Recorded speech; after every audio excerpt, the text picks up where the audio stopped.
Hey there, welcome back to the channel. In today's tutorial, I'm going to show you how to log out of Adobe Express. Whether you are sharing a device or just want to ensure your account is secure, logging out is an important step. So let's get started. First things first, open up Adobe Express on your device. Make sure you are on the main screen where you see your projects and access apps feature. Next, look for account settings or profile icon. This is usually located in the top right corner of the screen. Click on it to access your account settings. In account settings menu, you should see an option to sign out or log out.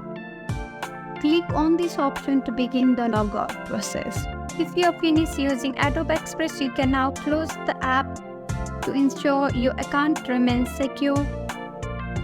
Simply close the window or exit the app as you normally would, and there you have it. You have successfully logged out of Adobe Express. I hope you found this tutorial helpful. If you did, please give this video a thumbs up and consider subscribing for more tutorials. Thanks for watching.